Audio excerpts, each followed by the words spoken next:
Good morning BCom seventh final year GST unit first meaning and scope of supply.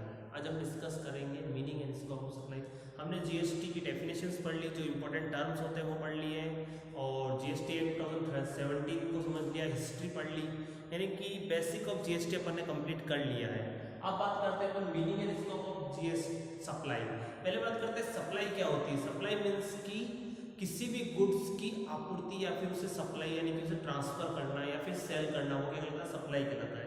Okay, अब देखो GST act या फिर income tax act में supply की कोई स्पेसिफिक डेफिनेशन नहीं दी हुई है, यानी कि ये कहा गया है कि अगर किसी को नीड है किसी गुड्स की तो उसे मुझसे बनाना और उसे प्रोवाइड करना, यही सप्लाई होती है, यानी कि उसे ट्रांसफर करना सप्लाई होती है। यानी कि मैं कहता हूँ मेक समथिंग नीडेड, यानी कि कुछ जिसकी नीडेड है उसको बनाना and wanted available to someone, यानी कि उसी एक को जरूरत बनाना तो दूसरे को उसकी जरूरत होनी चाहिए, ये होती है सप्लाई। या फिर क्या हो गया, to provide something to someone, यानी कि कुछ ना कुछ किसी और को प्रोवाइड करना, क्या होती है तुम्हारी सप्लाई। ओके, अब देखो सप्लाई के अंदर दो पार्टीज होती है, एक तो होता है तुम्हारा सप्लायर और एक होता है रिसिपिएंट। सप्लायर मींस की जो गुड्स को ट्रांसफर कर रहा हूं, ट्रांसफरर जो गुड्स को ट्रांसफर कर रहा हूं, सेल्स कर रहा हूं, वो कौन होता है, सप्लायर। जो किसी कंसीडरेशन या फिर प्रतिफल के बदले कोई एसेट्स या फिर कोई गुड्स ट्रांसफर कर रहा हूं, वो क्या कहलाता है, सप्लायर कहलाता है। रिसिपिएंट मींस क्या हो गया, वो पर्सन जो कंसीडरेशन पे कर रहा है और किसी भी सर्विस या गुड्स को प्राप्त कर रहा है, वो कौन होता है, रिसिपिएंट, यानी कि जो सर्विस को प्राप्त करता कहते हैं। अब यहां पर ये बात करते हैं कि सप्लायर और रिसिपिएंट हो सकता है एजेंट और प्रिंसिपल, एजेंट और उसका क्या कहते हैं, बॉस हो सकता है। एक एजेंट, जैसे कि सपोज राजस्थान में अगर तुम बिजनेस कर रहे हो कहीं गुजरात के बिजनेसमैन का, तो तुम यहाँ पे क्या कहलाओगे, उसके एजेंट कहलाओगे। तो ये दोनों सप्लायर कौन हो गया उस कंडीशन में, जो सप्लाई कर रहा है, यानी कि जो प्रिंसिपल, जो कह सकते हैं जो बिजनेसमैन है वो, और यहाँ पर रिसिपिएंट कौन हुआ, उसका एजेंट। ओके, अब देखो इसको सप्लाई को समझने से पहले हमें समझना होगा कि इसको सप्लाई होती कब है, कब उसका स्कोप बढ़ सकता है। तो पहला कंडीशन से कि या तो एसेट्स की क्या हुई हो, सेल्स हुई हो, या फिर क्या हुआ हो, ट्रांसफर। अब बात करता हूं सेल्स और ट्रांसफर के बारे में। हो सकता है कि इसमें एक्सचेंज भी हो सकती है गुड्स, या फिर तुम कह सकते हो कि लीज पर दिया हो तुमने, रेंटल पर दिया हो, ये सब क्या हो गई तुम्हारी सेल्स या फिर ट्रांसफर। अब बात करते हैं, जैसे मैं कहूं कि किसी भी मूवेबल प्रॉपर्टी को एक प्लेस से दूसरे प्लेस अगर तुम सेंड कर रहे हो तो उसे अपन क्या बोलते हैं, ट्रांसफर। और अगर कंसीडरेशन के साथ में सेंड कर रहे हो तो क्या हो गया, सेल्स। ओके, अब यहाँ पर एक्सचेंज भी हो सकता है, ट्रांसफर सेल्स में एक्सचेंज भी ऐड कर सकते हैं। एक्सचेंज मींस क्या हुआ, एक एसेट्स के बिहाफ पर दूसरे एसेट्स को रिसीव करना।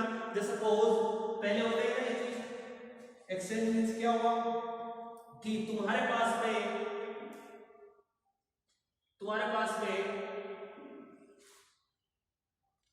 जैसे कि कोई पर्सन है, उसको डॉक्टर है, उसको चाहिए कि उसे कार रिपेयर करवानी है अपनी।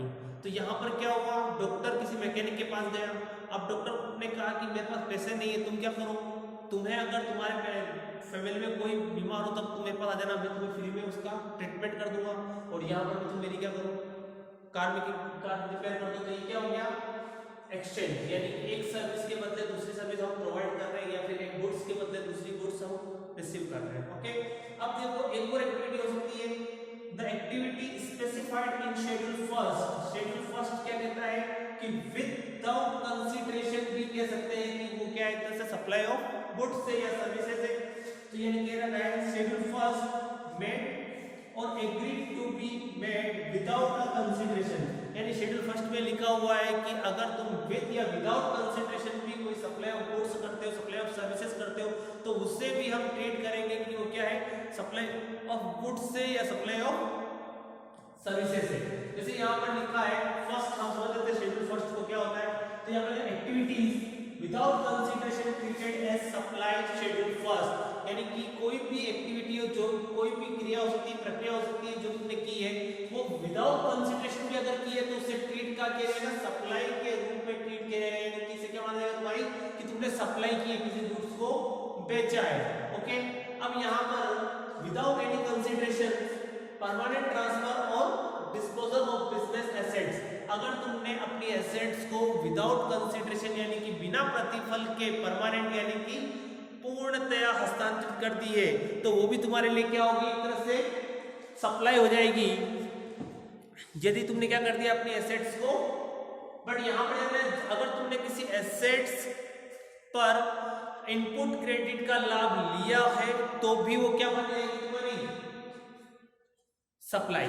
ऐसा में इनपुट क्रेडिट का लाभ लिया है फिर भी तुम्हारी क्या होगी, वो सप्लाई बन जाएगी। यानी क्या हो गया, विदाउट एनी कंसिडरेशन यानी कि बिना किसी प्रतिफल के तुम किसी एसेट्स को परमानेंट ट्रांसफर करते हो या डिस्पोजल करते हो तो वो क्या कहलाएगी, तुम्हारी सप्लाई कहलाएगी। ओके, ऐसा में सेकंड क्या है, गिफ्ट टू एम्प्लॉय। अगर तुम एक एम्प्लॉयर अपने एम्प्लॉय को गिफ्ट देता है तो वो भी एक तरह से क्या है, तो इस कंडीशन में कुछ कंडीशंस हैं, इसमें ये है कि 50,000 रुपीज तक की गिफ्ट की वैल्यू पर वो क्या मानी जाएगी, सप्लाई नहीं मानी जाएगी। बट एक्सीड अगर 50,000 वैल्यू होती है तो वो क्या मानी जाएगी, तुम्हारी गिफ्ट मानी, क्या कहते हैं, सप्लाई मानी जाएगी। जैसे सपोज देखो यहाँ पे, provide that gift not exceeding 50,000 in value in a financial year by an employer to employee shall not be treated as supply of goods and services। आगे सर में यानी कि 50,000 रुपीस तक के वैल्यू की अगर तुमने अपने एम्प्लॉय को किसी टाइप का कोई गिफ्ट दिया है तो उसे गिफ्ट ही माना जाएगा, सप्लाई नहीं मानी जाएगी। बट अगर उसकी वैल्यू या फिर उसकी सर्विस की वैल्यू, उस सर्विस का प्राइस 50,000 से ज्यादा हो तब वो क्या कहलाएगी, तुम्हारी सप्लाई ऑफ गुड्स या सर्विसेज कहलाएगी। यानी कि तुम्हें याद रखना है 50,000 रुपीज तक की सप्लाई ऑफ गुड्स या सर्विसेज को सप्लाई ऑफ गुड्स सर्विसेज नहीं माना जाएगा। बट अगर 50,000 से ऊपर होती है उनकी वैल्यू तो उसे क्या माना जाएगा, सप्लाई ऑफ गुड्स और सर्विसेज। अगला इसमें क्या है, सप्लाई ऑफ गुड्स। अब सप्लाई ऑफ गुड्स क्या हो गया कि अगर कोई एजेंट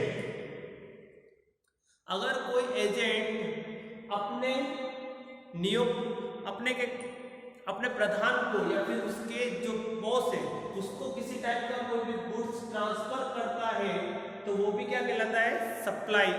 और अगर एजेंट किसी प्रिंसिपल यानी कि अपने प्रधान को या फिर अपने बॉस को किसी टाइप का कोई गुड्स ट्रांसफर करता है तो वो भी उसके लिए क्या हो जाएगा, सप्लाई हो जाएगी। जैसे देखो, बाय अ प्रिंसिपल यानी प्रिंसिपल मींस क्या हुआ, प्रधान जो उस बिजनेस का ओनर है, to his agent where the agent undertakes to supply such goods on behalf of the principal।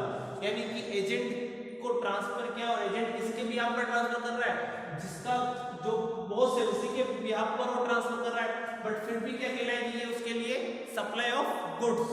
अगला, अगर मैं कहूं कि agent buys agent to his principal, अब यहाँ पर क्या हो गया, अगर एजेंट करता है अपने principal undertakes to supply such goods on behalf of the agent। यानी कि यहाँ पर ये हो गया कि अगर तुम्हारा प्रिंसिपल जो है, जो प्रधान है, वो अगर किसी गुड्स को ट्रांसफर करता है अपने एजेंट को तो भी वो क्या कहलाएगा, सप्लाई ऑफ गुड्स। और अगर कोई एजेंट अपने प्रिंसिपल को ट्रांसफर कर रहा है, अपने बॉस को कोई गुड्स ट्रांसफर कर रहा है तो वो भी क्या कहलाएगा, सप्लाई ऑफ गुड्स। अगली बात करते हैं import of services from related person. पहले बात करते हैं रिलेटेड पर्सन कौन होता है। रिलेटेड पर्सन मींस क्या हो गया,